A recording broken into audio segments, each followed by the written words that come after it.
Então, eu acho que as igrejas, evidentemente com seu povo, com seu ajuntamento ali de família de fé, as pessoas têm medo de se expor porque elas não sabem como a partir de então elas vão ser vistas, elas têm medo de perder seus casamentos, perder suas atribuições até dentro da igreja, elas têm medo de passar por um processo de rejeição, né? Porque elas pensam assim, não, mas se eu me expor, se eu falar que eu enfrento esse problema, como é que as pessoas vão me ver a partir de então? As pessoas têm medo.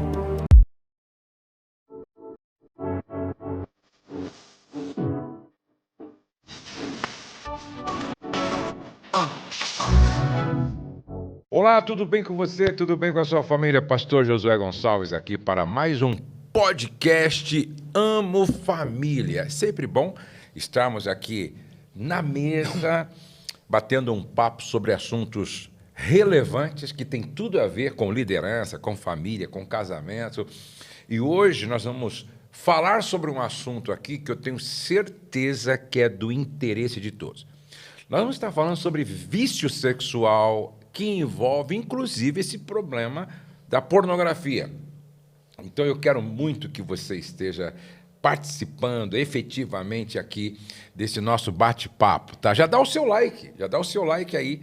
Se caso você não inscreveu ainda no nosso canal, você já clica aí, já se inscreve, venha fazer parte desta grande família de implantadores da cultura do Reino de Deus. Bom, eu estou recebendo aqui hoje, mais uma vez, o meu amigo Salomão. Olá, pastor. Salomão, muito bom ter você aqui de volta, né? Para nós batermos um papo aqui. Também o pastor Marcos Moura. Tudo bem, Marcos? Tudo bem, pastor. Sempre um privilégio estarmos juntos, né? Que bom ter aqui você de volta. Maravilha, gente. Olha só, o pastor Marcos Moura, ele vem se dedicando em ajudar pessoas que têm esse problema, certo? Com o vício sexual. Ele é um pastor que trabalha nessa área da libertação através da terapia bíblica. Então, esse nosso assunto aqui vai ser muito importante. E ele também está trabalhando no lançamento de um projeto que vai valer muito a pena também você conhecer. Mas vamos começar. O Marcos é casado com a Márcia, tem 2 filhas, o Salomão é casado com a Ana, também tem duas filhas. E eu sou casado com a Rosemary e tenho 3 filhos. E nós aqui sabemos o quanto é desafiador hoje criar filhos dentro de uma sociedade onde há uma cultura liberal quando se trata sobre sexo, né, Marcos? Na verdade, pastor, nós temos uma sociedade... São 2 nomes, né? Uma sociedade hedonista e uma sociedade erotizada. Então, cada vez mais a nossa sociedade, em tudo, a moda, a cultura, a construção das ideias, sempre vai nessa direção, até a estética das coisas, é sempre nessa direção da sensualidade, do prazer, do hedonismo. Então, tudo aquilo que a gente assiste, os lugares para onde a gente vai, a gente sempre está vendo uma sociedade marcada por essa coisa sensualizada, né? Em tudo. É verdade. Salomão, é desafiador, ainda mais você que é pai, como o Marcos, de 2 filhas, né? Sim, a questão é que a internet entra na sua casa e ela não entra. Antigamente você tinha que controlar o que as pessoas viam na televisão. Aí depois compraram uma televisão para cada um. Agora está na palma da mão. E você tem o mundo inteiro à sua disposição. Então, esse controle, se eu posso chamar assim, ele é muito mais complicado. É muito mais difícil, né? Você acompanhar, às vezes você passa, vê a criança num canto do quarto, olhando, aí você passa de novo, ela continua olhando, você passa de novo, você fala, não, ela está muito tempo com os olhos vidrados, ela está assistindo alguma coisa aí, talvez que não tenha sido combinado, e aí você tem que ter a graça de Deus para ir lá, perguntar o que estava vendo, como é que foi isso, com amor, mas também com firmeza para a segurança da própria criança, né? E às vezes nem é só criança, né, pastor? Ah, sim. Não, é verdade. Ô Marcos, o que levou você a se dedicar nesse trabalho de ajudar as pessoas que vivem esse tipo de problema? Na verdade, isso não foi uma coisa idealizada, né? Não foi uma coisa projetada, eu não vislumbrei esse território e disse, olha, eu vou começar a ajudar pessoas nessa área. Na verdade, eu me encontrei, não é, nesse quadro escravizador, pastor. Eu vivi afundado nesse quadro do vício, não é, do consumo da pornografia. Isso cobrou um preço caro da minha vida, comprometeu meu casamento, quase chegamos aí à iminência, né, de uma separação por uma série de coisas que a pornografia, de forma destrutiva, ela traz sobre a pessoa que consome, mas também sobre o casamento em si, que ela ali vive.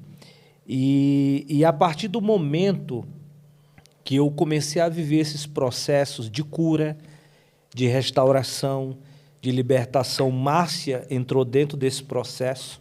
Márcia é sua esposa? Sim, entrou dentro desse processo comigo. Claro que no primeiro momento foi um momento onde isso despedaçou o coração dela, isso machucou, isso feriu, isso quebrou a dignidade dela como mulher, mas ela se refez, ela entendeu os meus processos e ela veio junto comigo.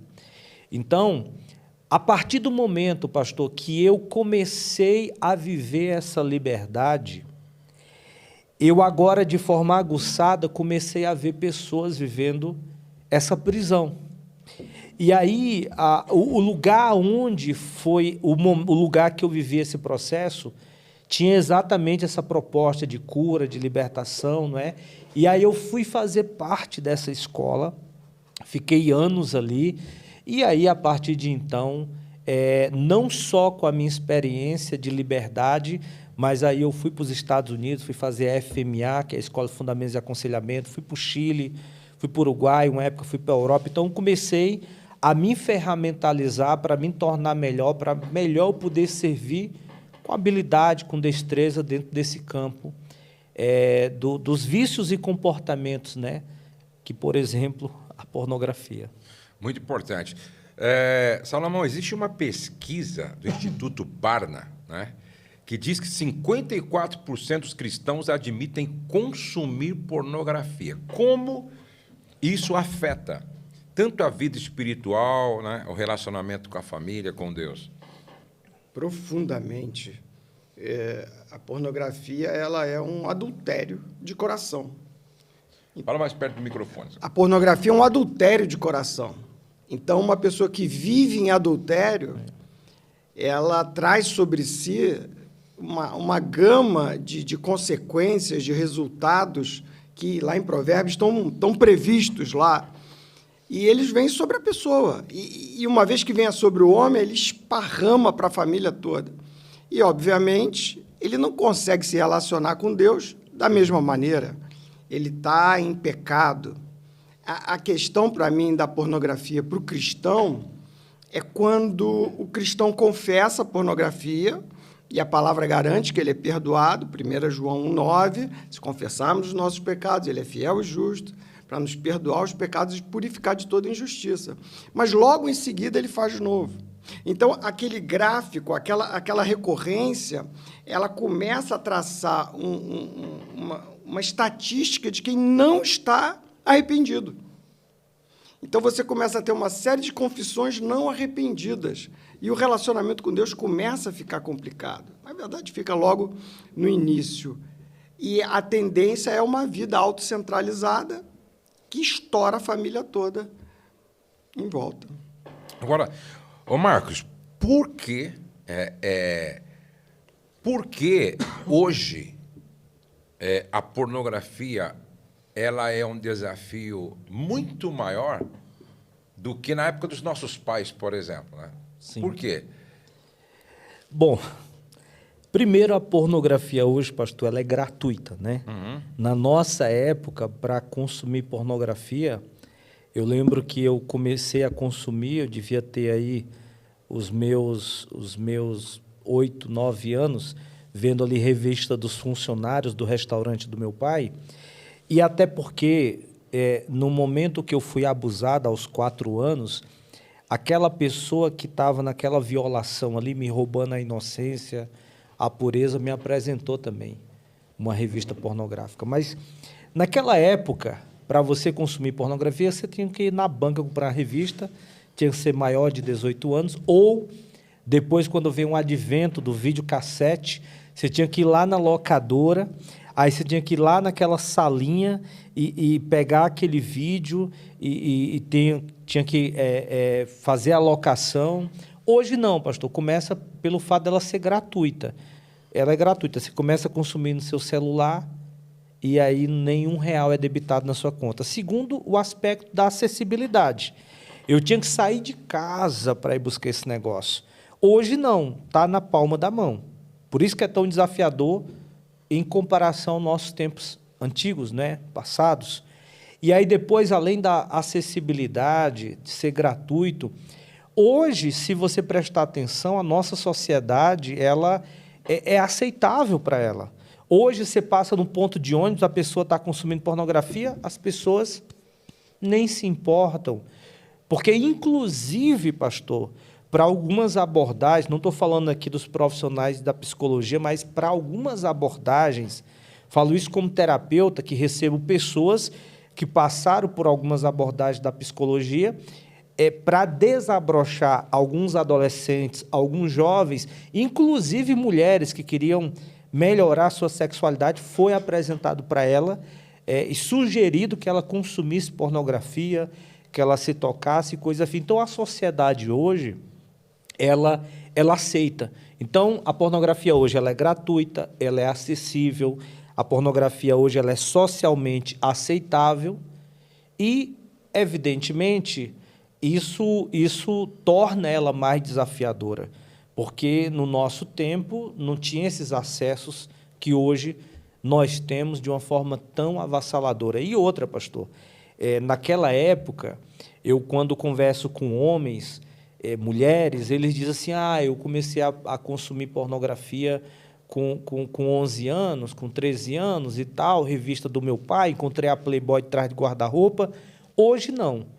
Hoje nós temos crianças de 7 anos, nós temos, inclusive, já temos dados de criança de 3 anos consumindo pornografia. É um absurdo, 3 anos, mas eu posso garantir isso. Interessante. Eu li ou ouvi em algum lugar, e eu nunca me esqueci disso, diz que um pai viu o seu filhinho de 9 anos andando de um lado para o outro, de um lado para o outro, de um lado para o outro, dizendo assim, eu preciso deixar isso, eu preciso deixar isso, eu preciso me libertar disso. 9 anos.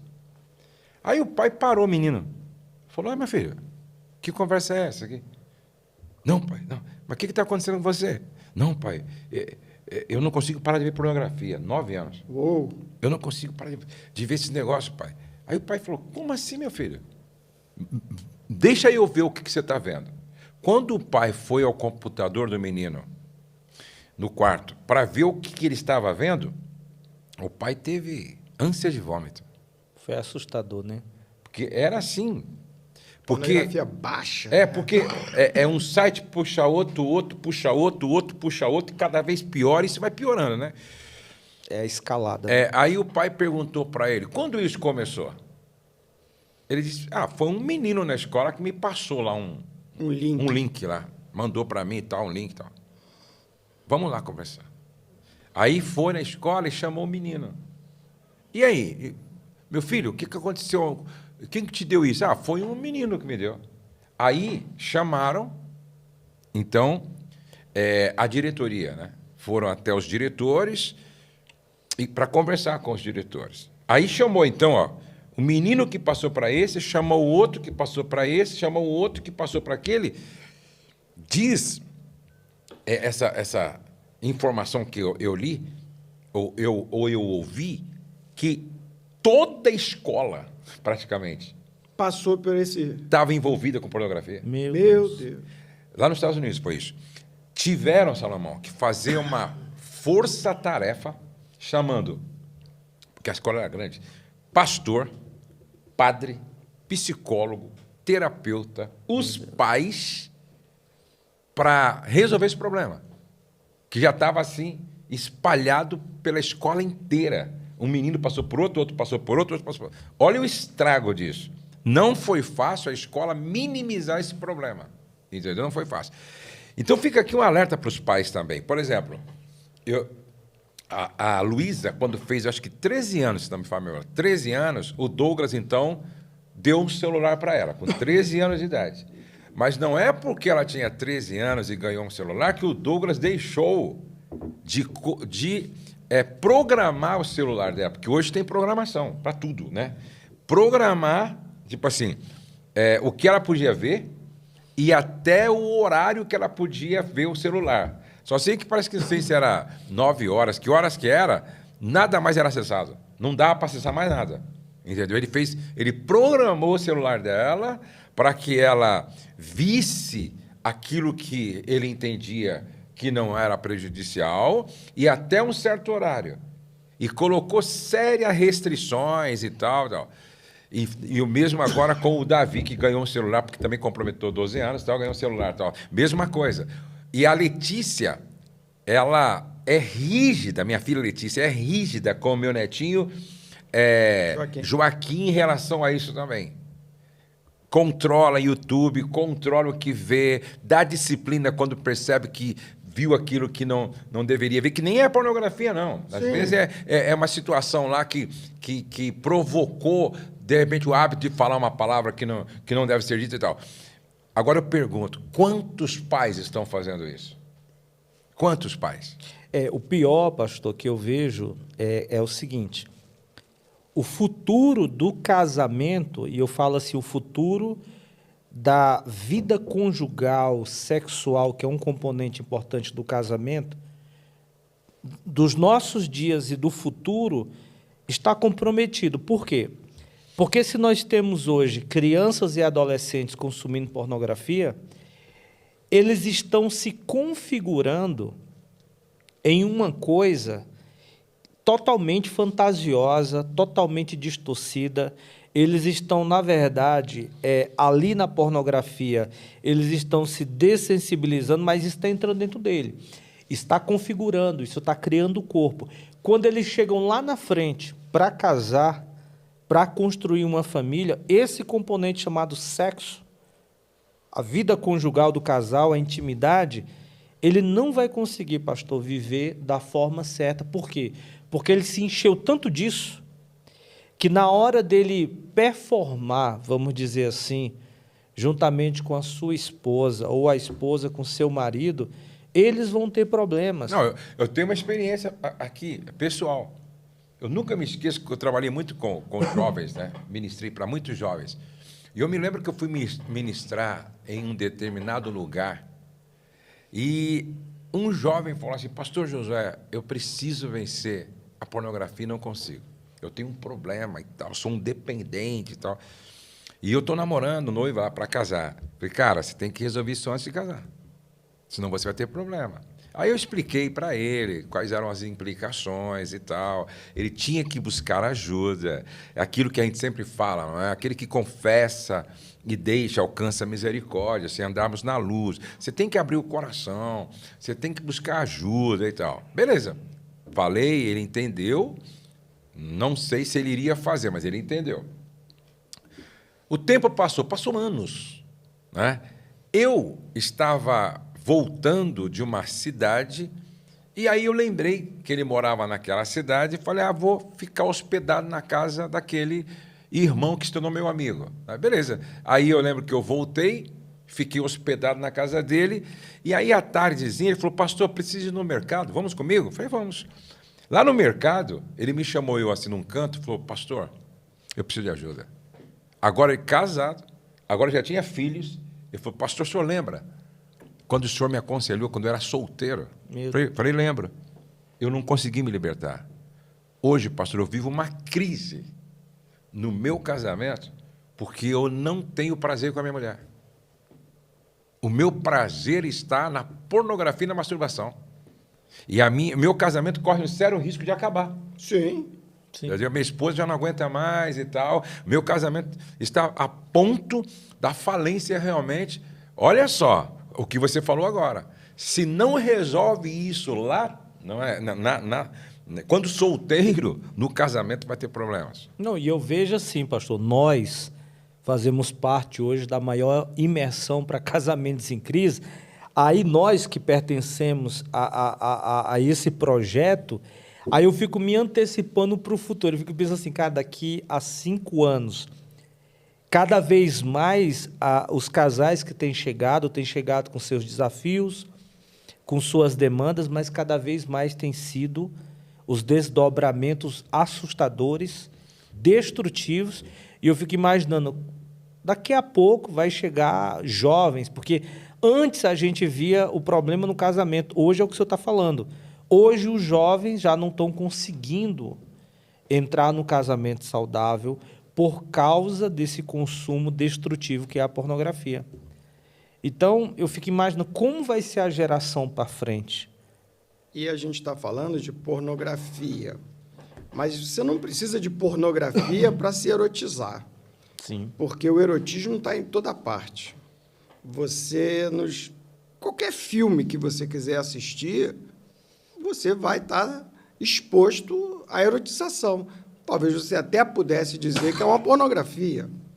Você que conhece como funciona o olhar humano, eles colocam a mulher, a atriz, enquadrada de uma maneira que o decote dela fica justamente no centro do enquadramento. Então, aquilo não é por acaso. Tudo ensaio, o câmera ele se distraiu e botou o decote. Não, é estudado para isso. Existe um diretor orientando, né? Exatamente. Então, não precisa ir a um site pornográfico. Não. Basta assistir uma série. Não, olha que em só. algum momento vai ter uma cena de sexo explícito. Rapidinho. Isso se chama soft porno, né? É a pornografia soft, que ela é até mais destrutiva, porque ela é fantasiosa, não tem nudez explícita, mas tem a sugestão. O filme 50 tons de cinza. Era assim. Esse é pornográfico. Esse é terrível. Agora, um dia uma senhora me perguntou assim, Pastor Josué, é errado eu ouvir contos eróticos? Eu disse, irmã, contos eróticos é pornografia falada. É a mesma coisa. É a mesma coisa, ou talvez tenha um efeito até mais destrutivo. Entra mais, talvez. Entra mais. Né? O que eu ouvi falar, pastor, é que os homens são mais estimulados pelo que veem. E as mulheres pelo que ouvem ou pelo que leem, né? Sim. Então, a pornografia feminina é mais o romance. Exatamente. Ela romanceia, ela lê, ela imagina. Isso já é pornografia, mas voltada para o lado feminino. Exatamente. Pode falar, pastor. Aqui, tem uma pesquisa aqui que diz que apenas 9% das igrejas possuem programas. Olha só, 9% apenas das igrejas possuem programas específicos para ajudar aqueles que lutam contra a pornografia. Às vezes, eu vejo algumas pessoas ministrando na igreja, trabalhando na igreja, como alguém que estivesse dentro de uma bolha, pensando que ali todo mundo é anjo em estado de glória, não tem problema, está todos realmente com essas questões resolvidas, não é? Quando, de repente, todo se surpreende. Como? Aquele irmão, aquele pastor, aquele presbítero, como aquele jovem líder, ele tem esse problema. Gente, isso aqui é uma realidade muito mais presente na igreja do que a gente imagina. A estatística é mais ou menos 5-1. Você olha 5 homens na igreja, você vai lá, um deles tem problema com pornografia. Essa é a estatística. Aqui no SOS Casamento, foi feita uma pesquisa, né, agora, de janeiro até agora, tipo assim, 30% a 40%, né? 30% a 40%, contando homens e mulheres assim, tem problema com pornografia. Uau. Uns 30% a 40%. E tem uma pesquisa, pastor, que em 2004 foi feita. É maior que a minha. Uma equipe de advogados nos Estados Unidos pegaram as execuções de divórcio daquele ano, e a pesquisa era saber a presença da pornografia nesse divórcio que estava em execução.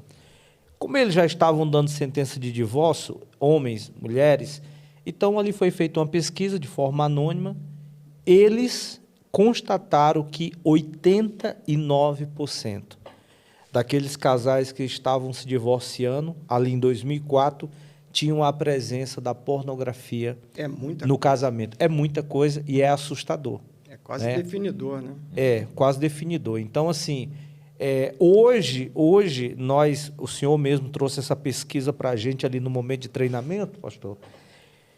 Hoje é muito difícil você sentar com um casal, principalmente que foi nessa direção da infidelidade ou tem problemas de desordem na sexualidade, que a pornografia não esteja presente. Eu acredito. Agora, é uma pergunta importante aqui, ó. Por que existe tanto silêncio e tabu em torno desse tema nas igrejas? E como podemos criar um ambiente seguro para que as pessoas busquem ajuda? Por quê? Existe tanto silêncio e tabu em torno desse assunto nas igrejas? Eu acho que o livro, O Desafio de Se Expor, responde, né? Uhum. O ser humano, pastor, desde lá do jardim, quando ele não soube lidar com o seu fracasso, e aí chega Deus para tentar encontrar esse homem onde esse homem estava, não encontrou esse homem no lugar que ele o havia criado para estar. Esse homem estava de trás das árvores. Aí Deus chama esse homem diz assim, olha, eu ouvi tua voz, mas eu tive medo. Por isso eu me escondi. Então, de Adão para cá, pastor, a gente aprendeu a se esconder, e o fundamento dessa vida de ocultamento, de obscuridade, é o nosso medo. Então, eu acho que as igrejas, evidentemente com seu povo, com seu ajuntamento ali de família de fé, as pessoas têm medo de se expor porque elas não sabem como a partir de então elas vão ser vistas, elas têm medo de perder seus casamentos, perder suas atribuições até dentro da igreja, elas têm medo de passar por um processo de rejeição, né? Porque elas pensam assim, não, mas se eu me expor, se eu falar que eu enfrento esse problema, como é que as pessoas vão me ver a partir de então? As pessoas têm medo.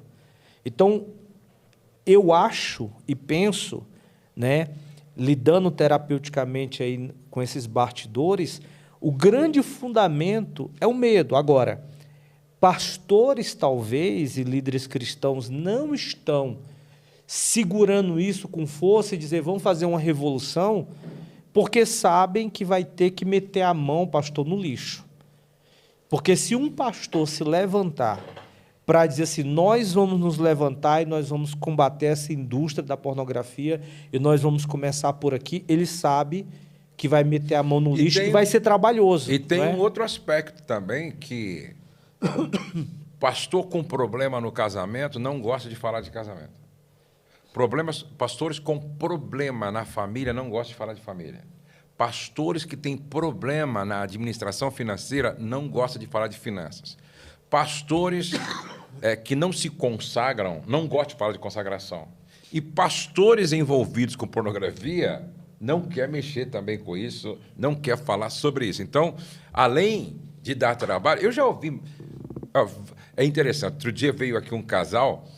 E aí ela falou assim para mim, ela está toda animada, empolgada. Falei, pastor, eu cheguei para o meu pastor, falei, pastor, deixa eu organizar os adolescentes, fazer um trabalho com adolescentes, deixa eu ajudar aí esse ministério dos adolescentes. Sabe o que o pastor falou para ela? Não, meu filho, não mexe com isso aí, isso dá trabalho. Não mexe com isso aí, não. Isso aí você vai arrumar para a nossa cabeça. Olha que loucura.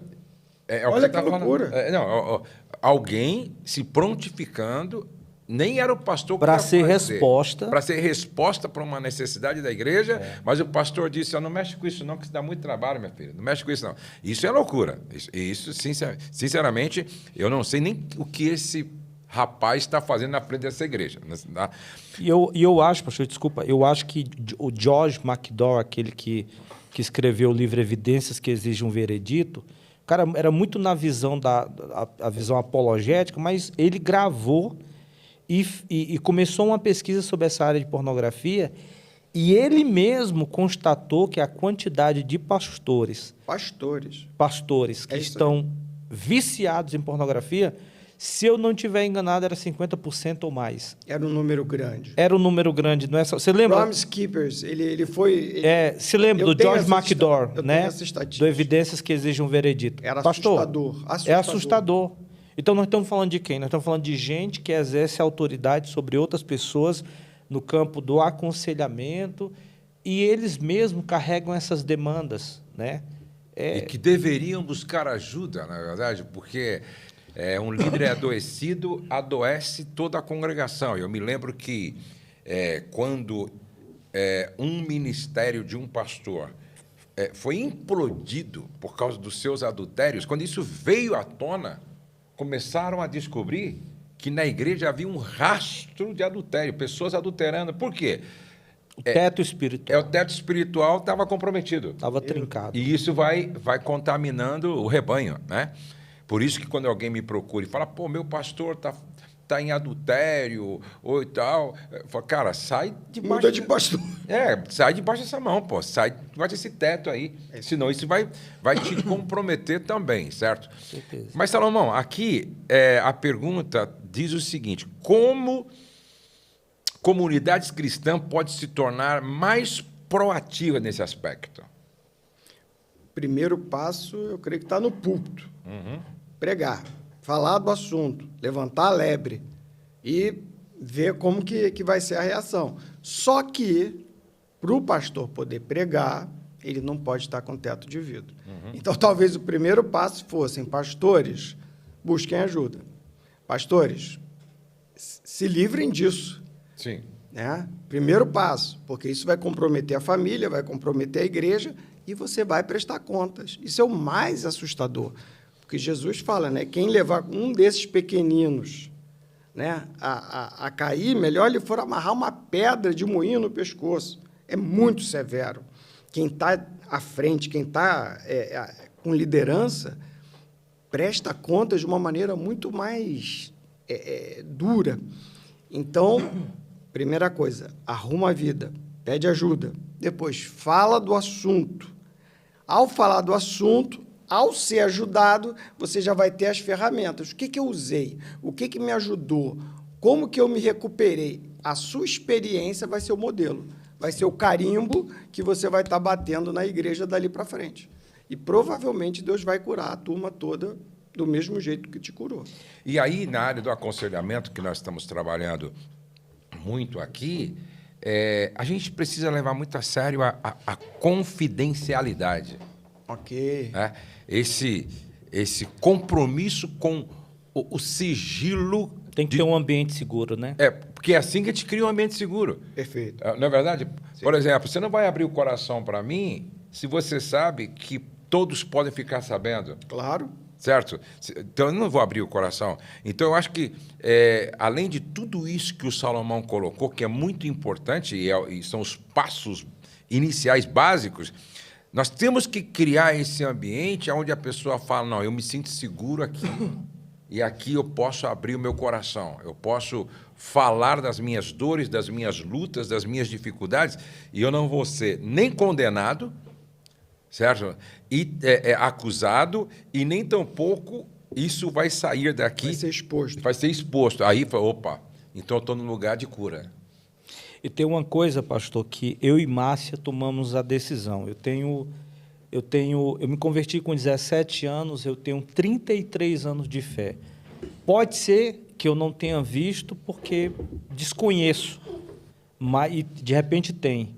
Mas as pessoas que eu vejo falando de pornografia, né, nessa relevância, a maioria são homens, né, são homens, e elas não estão acompanhadas de suas esposas.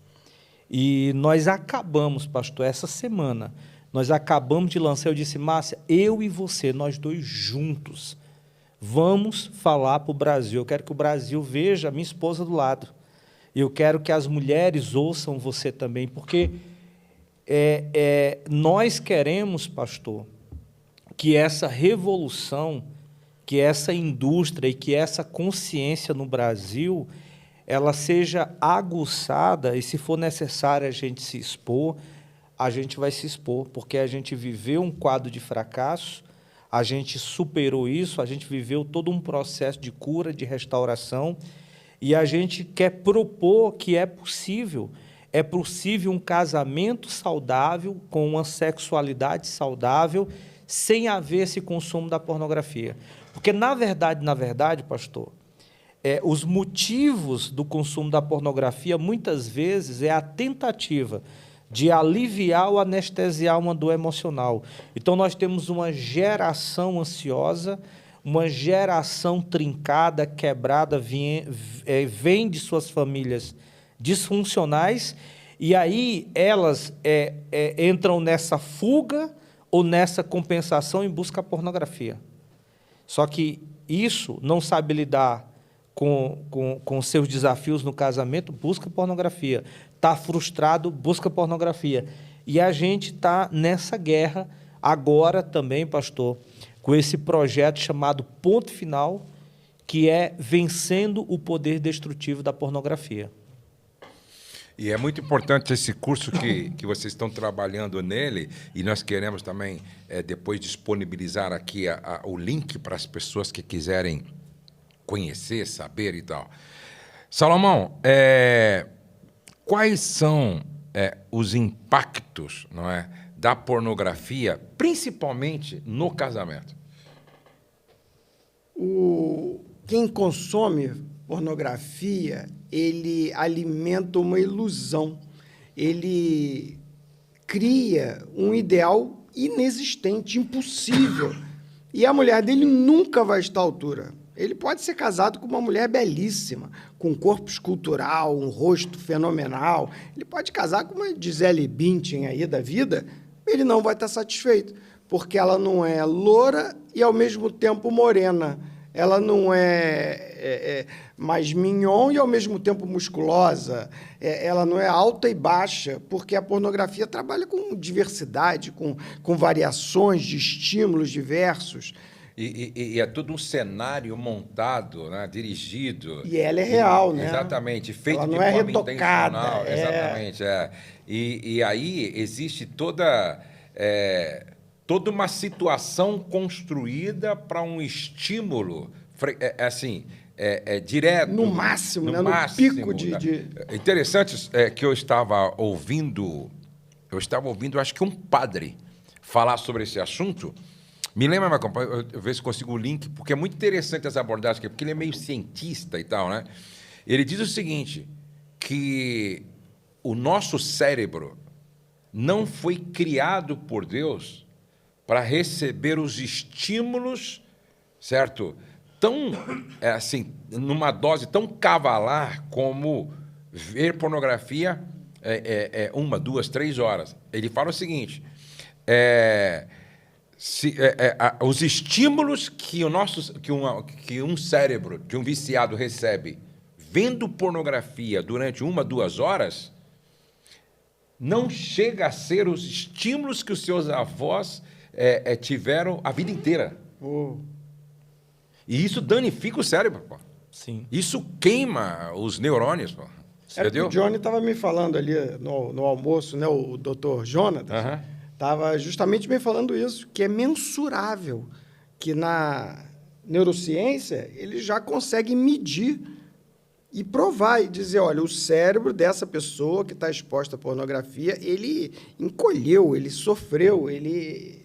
O córtex pré-frontal direito... Deformou, o córtex pré-frontal direito, principalmente a massa cinzenta, ela vai diminuindo. Na Universidade lá de Berlim, na Alemanha, a Max, né, ela constatou com essas pesquisas, e aí eles dizem duas coisas, que ali existe uma alteração funcional, o jeito como o seu cérebro funciona muda, altera, e também existe uma alteração fisiológica por causa da neuroplasticidade.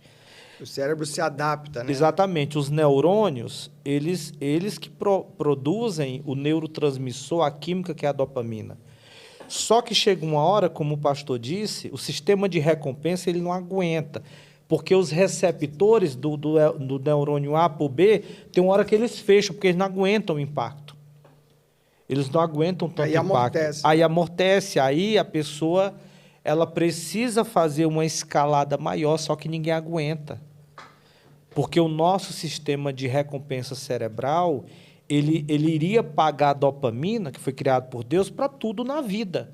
A dopamina ela deve estar presente em todas as coisas da vida.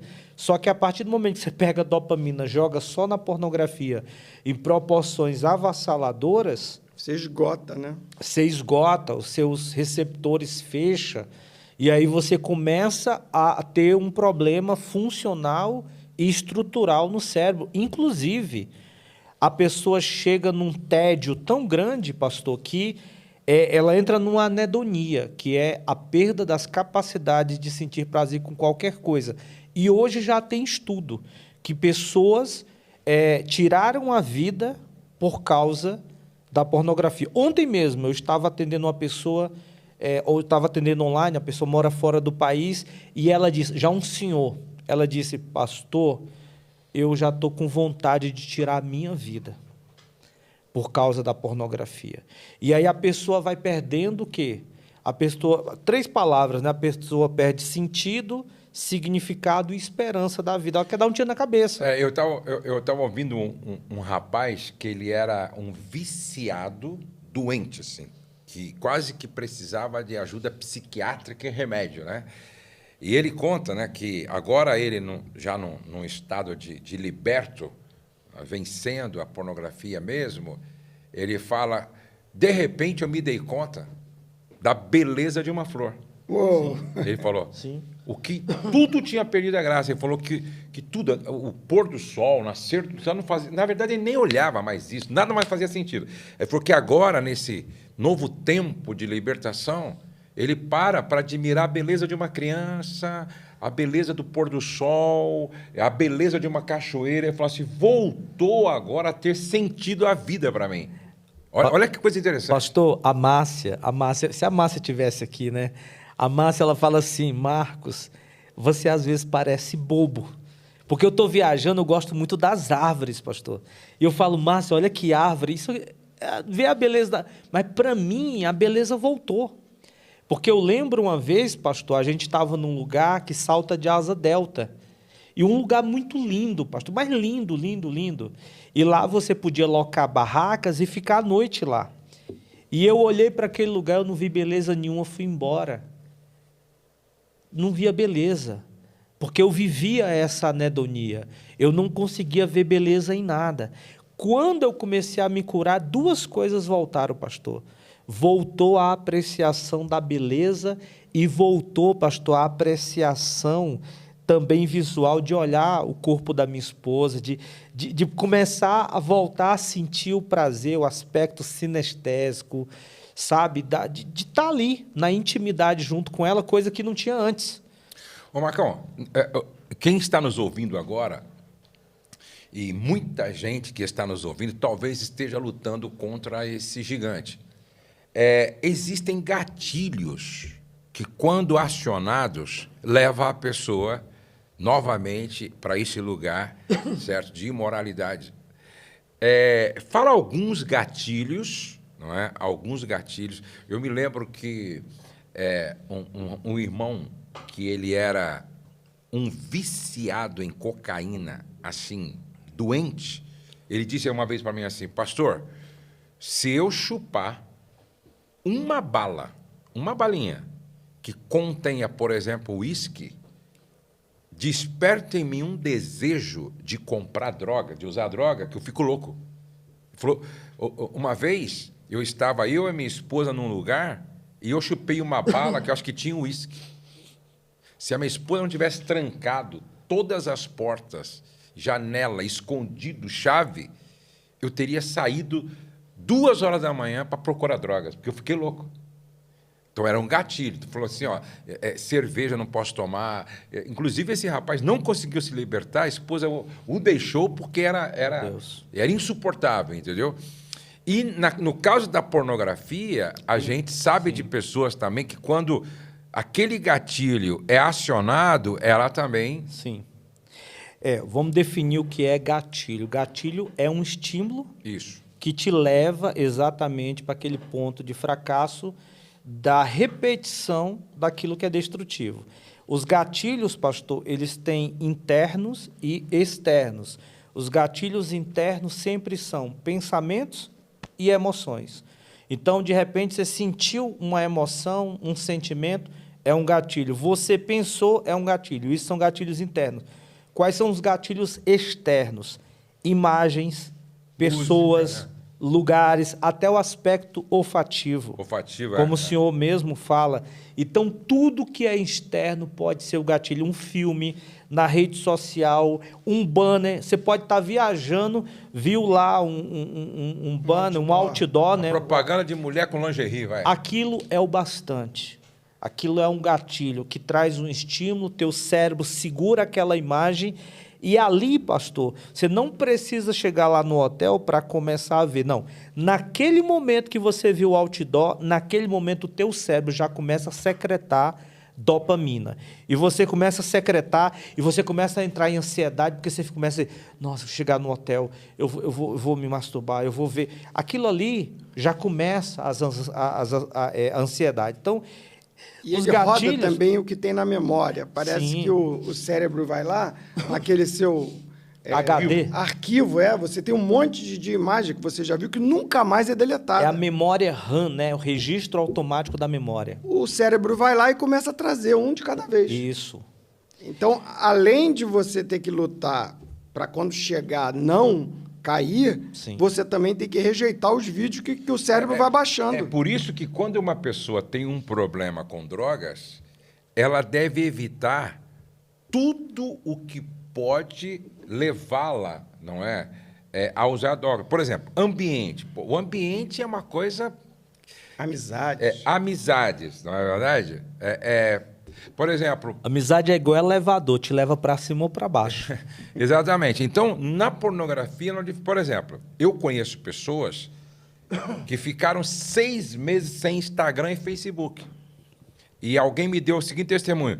Daí, depois de 6 meses, falou, tô legal, tô tranquilo, venci. Voltou. Quando ele voltou, ele falou, não tô bem de novo. Desligou de novo. Aí ficou 3 meses. Depois de 3 meses, o que ele fez? Ele deletou aquelas redes e aí parece que ele começou um novo Instagram agora com a esposa. Uma conta nova com a esposa agora. Falando, agora tá legal, agora eu consigo. Então, essa consciência que as pessoas precisam ter. É assim, pastor. Qual é o grande problema da pornografia nesse aspecto assim? Que eu tento explicar, às vezes, só para a pessoa entender.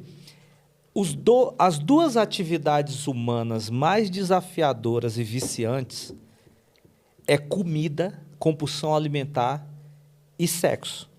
Mas por que ela é tão desafiadora? Porque assim, pastor, quem é viciado em cocaína, a cocaína está lá. É uma droga sintética, está lá.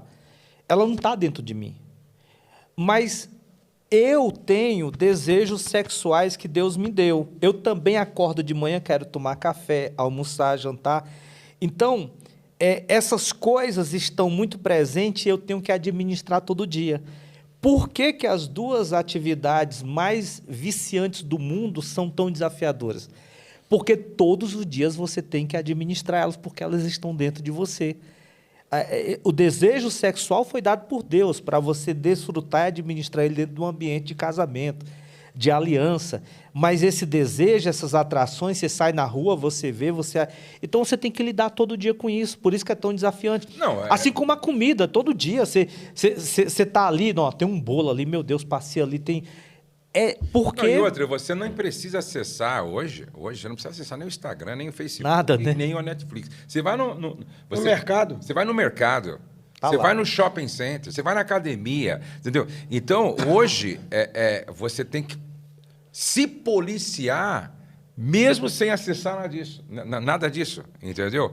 E aí, é bom que os pais ouçam isso. Eu nunca deixei, por exemplo, a minha filha. Eu estava na praia e nós íamos almoçar em casa, que era bem pertinho da praia. E ela, às vezes, a Letícia, quando novinha, uma pré-adolescente, queria ficar já ali de biquíni e tal, para depois de almoçar e voltar para a praia. Eu falei, não, aqui dentro você vai colocar roupa, certo? Vai se vestir. Aí, quando for para a praia lá, entrar na água, aí você tira lá aquela... Parte de cima. Aquela Saída parte, de praia. Aquela saída de praia. Né? E alguns pais, certo, não levam algumas mães principalmente, não levam a sério. E sem se esquecer que homem é homem, mesmo sendo pai, homem é homem, mesmo sendo irmão. Homem é homem. É o hormônio. Até a doutora Gabriela, acho que é a Gabriela, que vai estar conosco mais tarde, ela fala que hormônio e demônio são palavras iguais.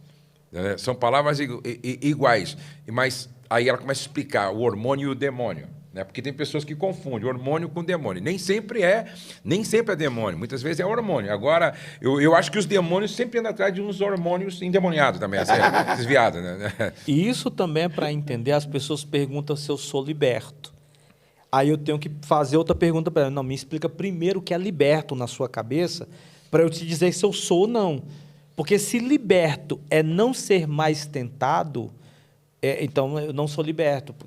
Porque, peraí, liberto é você não estar mais vivendo aquilo. É você não estar mais praticando aquilo. Eu não estou mais consumindo pornografia. Mas, pastor, eu chego num hotel, às vezes estou sozinho, eu tiro a tomada da TV, porque eu não sei se tem um programa adulto. Tiver revista, eu entrego para a camareira. Eu vou para a academia, pastor, sempre 1h da tarde. É o melhor. Mas por quê? Você não é liberto, pastor? Não, eu sou liberto, mas eu também não sou bobo.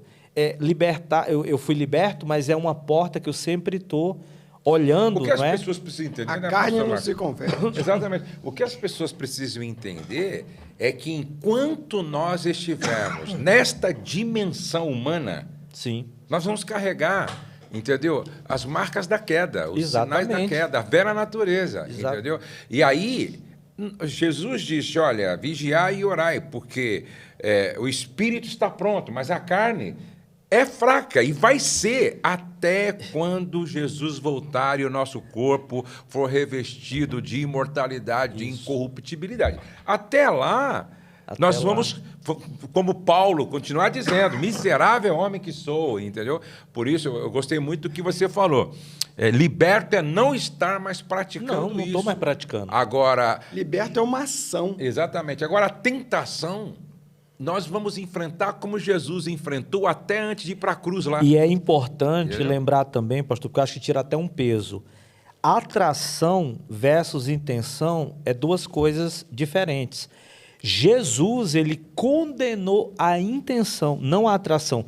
Pastor, eu sou do sexo masculino. Até porque ele falou assim, ó, qualquer um que olhar para uma mulher. Com intenção. Com intenção impura. Exatamente.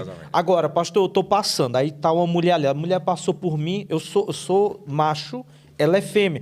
E eu, de repente, senti uma atração ali. Eu tenho que administrar, com minha consciência, essa atração. Sim.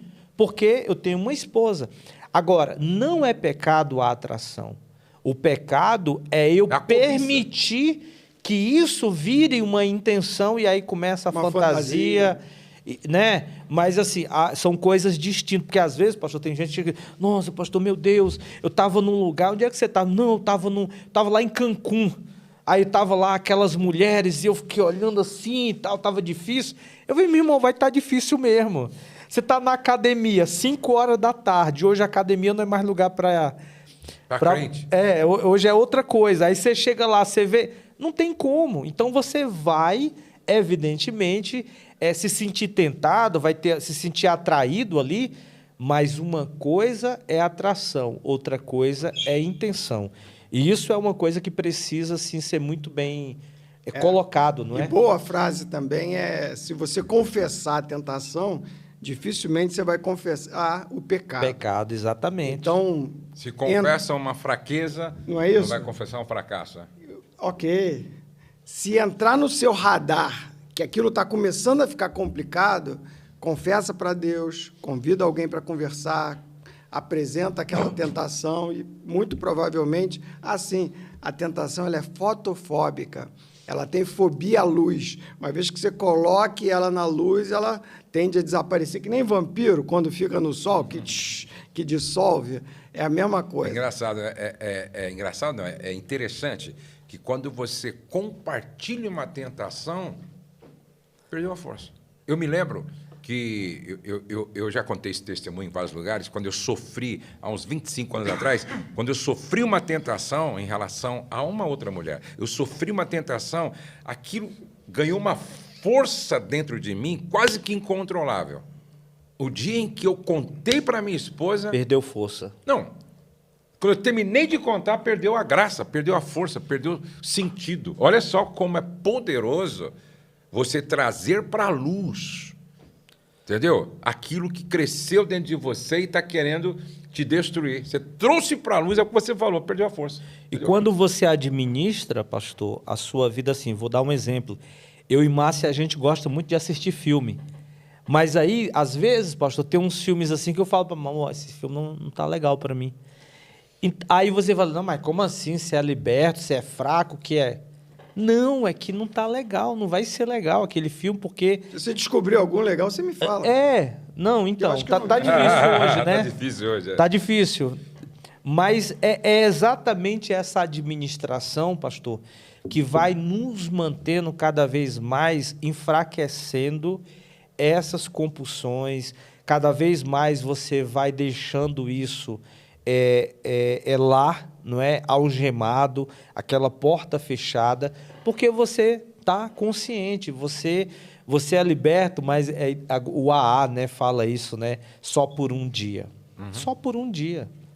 Não é que, mas eu não estou liberto. Não, eu estou liberto, eu não estou vivendo isso, mas a gente não pode dar mole, como diz o carioca, né? A gente não pode ficar... Porque também, pastor, tem gente que não tem problema com pornografia, que não tem problema com nada. O cara é homem. E, de repente, ele cai no adultério. Aí caiu por quê? Não tem nada. É a tentação, é a atração, é a situação. A pessoa não precisou ter um histórico para trás, não. E lembrando que alguns têm problema com pornografia, outros têm problema... Com dinheiro. Com dinheiro, outros têm problema com alimento, outros têm problema com temperamento, né? Outros têm problema com trabalhar orgulho. Só com a verdade, outros têm problema com orgulho, outros não pedem perdão por nada. Quer dizer, na verdade, só muda o nome dos pecados. Né? Perfeito. Mas todos nós estamos lutando contra algum gigante, certo? Que quer, na verdade, nos escravizar e nos destruir. Senão fica alguns podem pensar que o único pecado que existe, que pode escravizar, é a pornografia. Não. É a mesma coisa. Eu gosto muito do David Heiker, quando ele fala sobre a homossexualidade. Ele diz, gente, a luta de alguém em relação à tendência para a homossexualidade não é diferente de quem está lutando com suas compulsões que tem a ver com a heterossexualidade. Perfeito. Não tem nada. Tudo é perversão. Não tem nenhuma diferença com quem está lutando com a glutonaria, com quem está lutando com a mentira. Ou seja, não vamos pegar esse pecado e monstrificar a pessoa como se o pecado dessa fosse diferente dessa.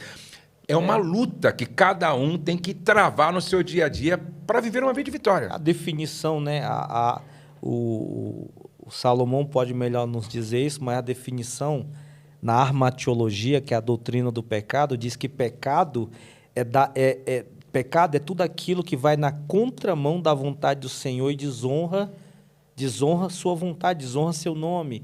E o pessoal coloca você errar o alvo, mas a grande questão é que, às vezes, nós estamos colocando até coisa que não é pecado, mas a gente está configurando como pecado. Então, a gente precisa entender muito bem o que realmente, à luz da Bíblia, o que se passa com a gente, o que está acontecendo. Porque a gente cria muita coisa na cabeça, né, pastor? Fazer esse fio entre a tentação e o pecado é um desafio.